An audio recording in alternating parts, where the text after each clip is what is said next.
Capítulo 15. Tom como rey. Al día siguiente llegaron los embajadores extranjeros con sus magníficos séquitos, y Tom los recibió sentado en su trono con debida ceremonia. El esplendor de la escena deleitó su vista y encendió su imaginación.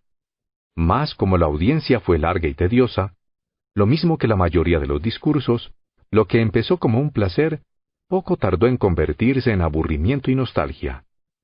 Tom decía de cuando en cuando las palabras que Hertford ponía en sus labios, y procuraba salir airoso. Pero era demasiado novato en tales asuntos y estaba harto desazonado para conseguir algo más que un mediano éxito. Aparentaba un porte bastante regio, pero su mente no alcanzaba a sentirse rey. Y fue grande su alegría cuando la ceremonia terminó. La mayor parte de aquel día fue un día a pájaros, como él decía en su interior, en trabajos pertenecientes a su real oficio. Aún las 2 horas dedicadas a ciertos pasatiempos y recreos regios fueron para él más bien una carga que otra cosa, pues había sobra de restricciones y de ceremoniosas observancias. No obstante, pasó 1 hora, en privado, con el niño Azotes, la cual consideró como una ganancia cierta, puesto que en ella obtuvo diversión y a la vez informes útiles. El tercer día del reinado de Tom Canty llegó y transcurrió lo mismo que los otros. Pero en cierto modo se despejó un algo la nube que envolvía al niño, el cual se sintió menos incómodo que al principio. Iba poco a poco acostumbrándose a las circunstancias y al medio que le rodeaba. Dolíanle aún sus cadenas, pero no constantemente, y se daba cuenta de que la presencia y el homenaje de los grandes le afligían y turbaban menos cada hora que pasaba. A no ser por un solo temor habría mirado sin grave disgusto la proximidad del día cuarto. Era aquel en que debía empezar a comer en público. Habría asuntos más graves en el programa, porque tendría Tom que presidir un consejo en que habría de exponer sus miras y dictar sus órdenes respecto a la política que debería seguirse con varias naciones extranjeras, desperdigadas por todo el mundo. También sería elegido oficialmente Hertford para el importante cargo de Lord Protector, y otras cosas notables estaban señaladas, mas para Tom todo era insignificante, comparado con la prueba de tener que comer solo, ante una muchedumbre de ojos fijos en él, y una multitud de bocas que cuchicheaban comentarios sobre sus actos y sus torpezas, si era tan desdichado que las cometiese. Pero como nada podía detener la llegada del cuarto día, éste vino y encontró alicaído y absorto al pobre Tom, que no podía sacudir su mal humor. Los deberes ordinarios de la mañana le aburrieron más de la cuenta, y una vez más experimentó la pesadumbre de su cautiverio. Muy avanzado el día estuvo en una sala con una grande audiencia, conversando con el conde de Hertford, y esperando de muy mal ceño la hora señalada para la visita de gran número de encumbrados funcionarios y cortesanos. Al cabo de un rato, mientras Tom se había acercado a una ventana, pudo ver con interés la vida y el movimiento de la gran vía que pasaba junto a las puertas del palacio, y no con interés ocioso, sino con vehementísimo deseo de su corazón de tomar parte en ese bullicio y libertad, de hombres, mujeres y niños de la más baja y pobre condición que se acercaban desordenadamente por esa ancha vía. «Quisiera saber qué es todo eso», exclamó con toda la curiosidad de un niño ante tal acontecimiento. «¿Eres el rey?», respondió solemnemente el conde con una reverencia. «¿Tengo tu venia para obrar?». «Oh sí, con 1000 amores», exclamó Tom con alegría, y añadió para sí con viva satisfacción. «En verdad que el ser rey no es todo aburrimiento, pues conlleva sus compensaciones y sus ventajas». Llamó el conde a un paje y lo envió al capitán de la guardia con esta orden: «Deténgase a la muchedumbre y pregúntese la causa de ese bullicio, de orden del rey». Unos segundos más tarde, una larga procesión de guardias reales, cubiertos de deslumbrante acero, salió por las puertas y se formó al través de la vía, frente a la multitud. Volvió un mensajero para decir que la turba iba siguiendo a un hombre, una mujer y una muchacha, que iban a ser ejecutados por delitos contra la paz y la dignidad del reino. La muerte, y una muerte violenta, para aquellos pobres desdichados. Esta idea retorció las fibras del corazón de Tom. El sentimiento de la compasión se apoderó de él, con exclusión de todas las demás consideraciones. No pensó un momento en las leyes infringidas ni en el dolor o el daño que aquellos 3 criminales habían ocasionado a su víctima. No pudo pensar más que en el patíbulo y en el terrible destino que pendía sobre las cabezas de los condenados. Su interés le hizo olvidar por un momento que él no era sino la falsa sombra de un rey, no su esencia, y antes de darse cuenta profirió la orden: «Traedlos aquí». Púsose como escarlata y afloró a sus labios algo así como una excusa.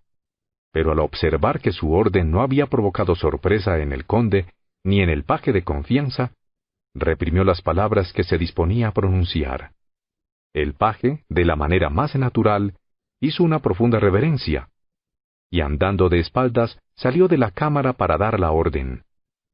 Tom experimentó un sobresalto de orgullo, y al recordar su idea de las compensadoras ventajas que tenía el oficio real, se dijo: «En verdad, es lo que yo solía imaginar cuando leía los cuentos del viejo sacerdote, y me figuraba ser príncipe, que dictaba leyes y daba órdenes a todo el mundo diciendo: hágase esto, hágase lo otro, sin que nadie se opusiera a mi voluntad». Abriéronse entonces las puertas. Fueron anunciados unos tras otros varios títulos sonoros, seguidos de los personajes que los poseían, y la estancia se llenó al punto de gente noble y distinguida. Pero Tom apenas se dio cuenta de la presencia de aquellas personas. Tan excitado estaba y tan absorto en aquel otro asunto más interesante. Sentóse distraído en su sillón oficial y dirigió los ojos a la puerta, con señales de impaciente expectación, al ver lo cual los circunstantes no se permitieron perturbarlo, sino que empezaron a charlar unos con otros una entremezcla de negocios públicos y chismes. Se oyó al cabo de un rato que se acercaban los mesurados pasos de hombres de armas, y los condenados entraron a la presencia del rey, custodiados por un alguacil y con una escolta formada por un piquete de la Guardia Real. El funcionario civil dobló la rodilla delante del rey y se apartó a un lado. Los 3 condenados arrodilláronse también, y así permanecieron, en tanto que la guardia se situaba detrás del sillón de Tom. Este miró con curiosidad a los prisioneros. Algo del vestido o del mismo aspecto del reo había suscitado en él un vago recuerdo. «Creo que he visto a ese hombre en otra ocasión, pero no puedo recordar cómo ni cuándo». En aquel momento el hombre levantó de pronto la vista y volvió a inclinar la cabeza, pues no le era posible soportar el imponente porte de la realeza. Mas aquel breve vistazo a su rostro fue bastante para Tom, que se dijo: «Ahora recuerdo. Sí, es el desconocido que sacó a Gilleswick del Támesis, y le salvó la vida aquel día tan crudo y tan ventoso de Año Nuevo. Acción brava y valerosa. Lástima que haya cometido otras, que son bajas, hasta verse en este triste estado. No se me han olvidado ni el día ni la hora, por razón de que poco después, al dar las 11, la abuela Camty me dio una paliza de tal calibre y severidad que todas las anteriores y las que le siguieron, comparadas con ella, no fueron sino caricias y mimos». Ordenó Tom que salieran un instante de su presencia la mujer y la niña, y luego se dirigió al alguacil diciéndole: «Buen caballero, ¿cuál es el delito de este hombre?». Hincó una rodilla en tierra el interpelado y respondió: «Señor, ha quitado la vida, mediante veneno, a un súbdito de vuestra majestad». La compasión de Tom por el preso y su admiración al valiente salvador de un niño que se ahogaba experimentaron tremendo golpe. «¿Está aprobado el delito?», preguntó. «Con toda evidencia, señor». Suspiró Tom y dijo: «Llévatelo, porque ha merecido la muerte. Es una lástima, pues era un corazón valeroso. Quiero decir, que tiene aspecto de eso».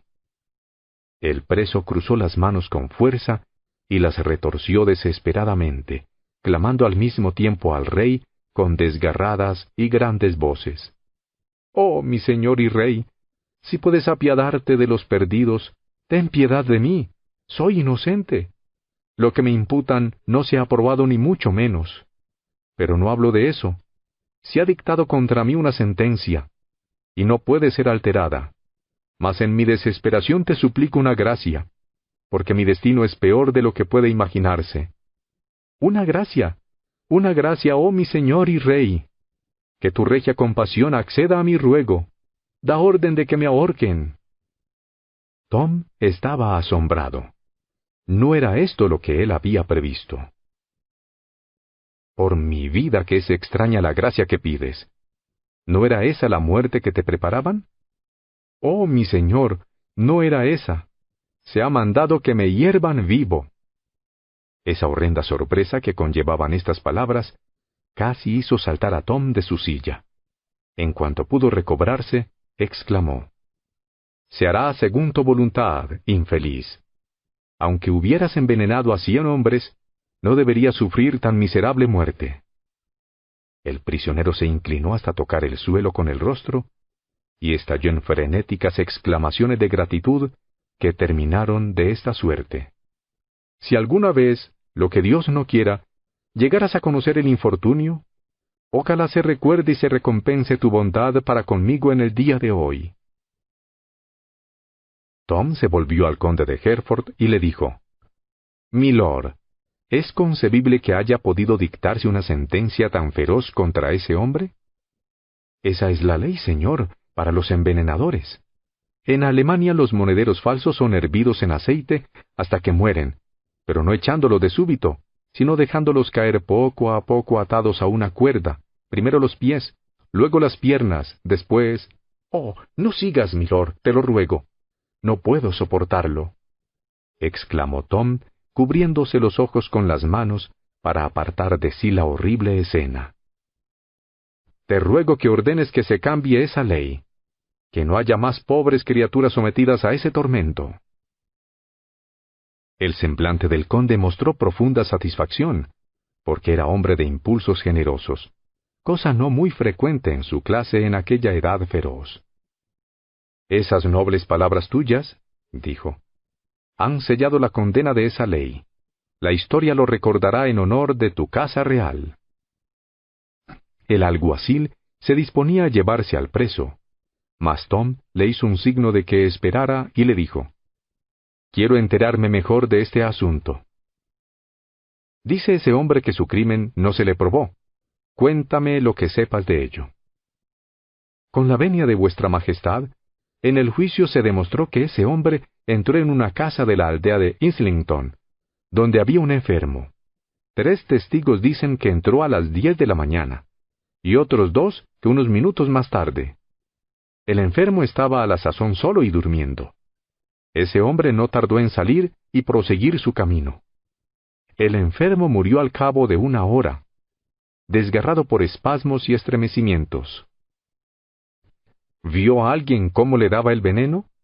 ¿Se ha encontrado el veneno?» «Cabalmente no, señor». «Entonces, ¿cómo se sabe que murió envenenado?»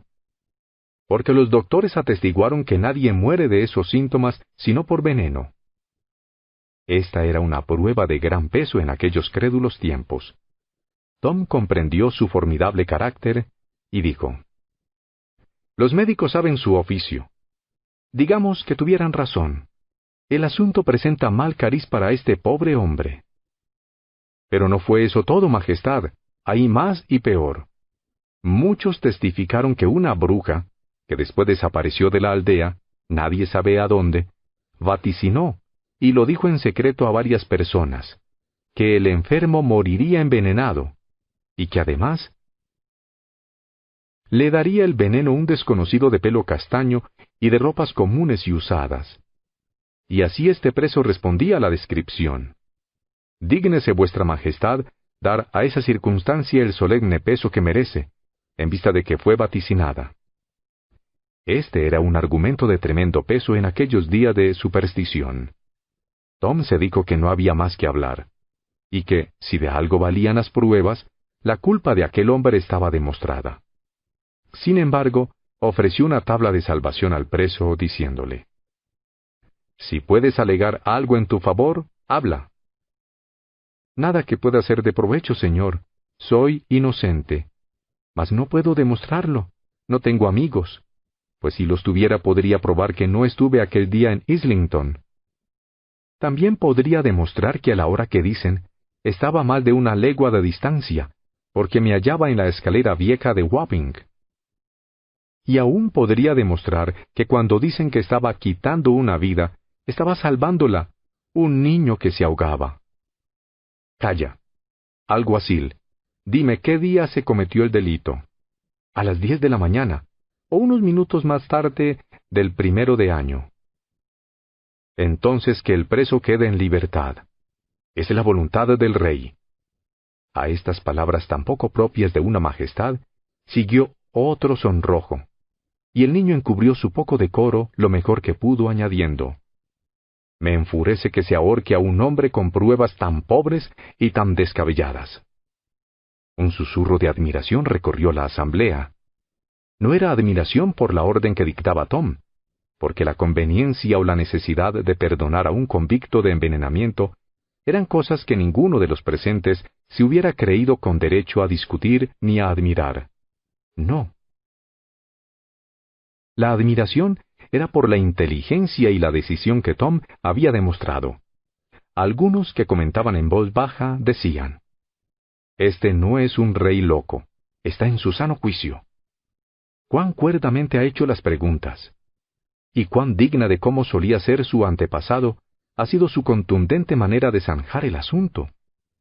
Dios sea loado. Se fue su mal. Este no es un ser débil, sino un rey. Ha nacido con el genio de su padre».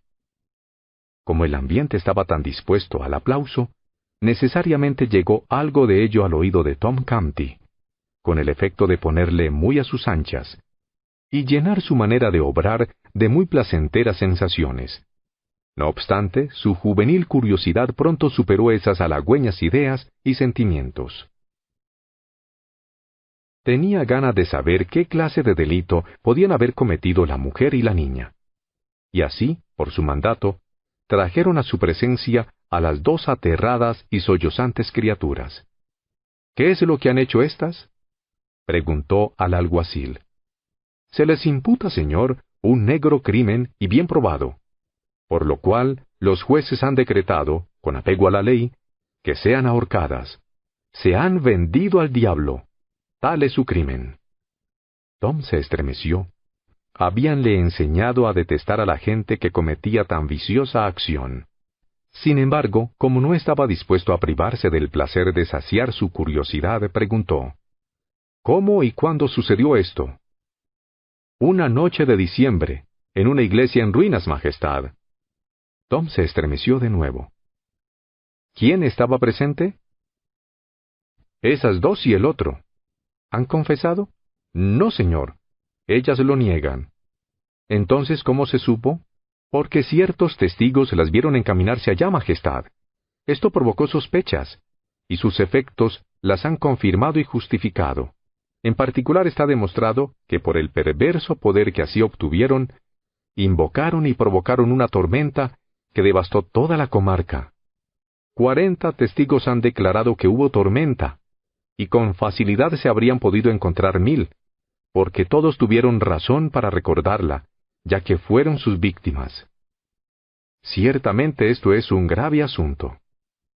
Luego, tras darle vueltas un momento en su imaginación a aquel grave delito, preguntó: «¿Y no fue también esa mujer víctima de la tormenta?».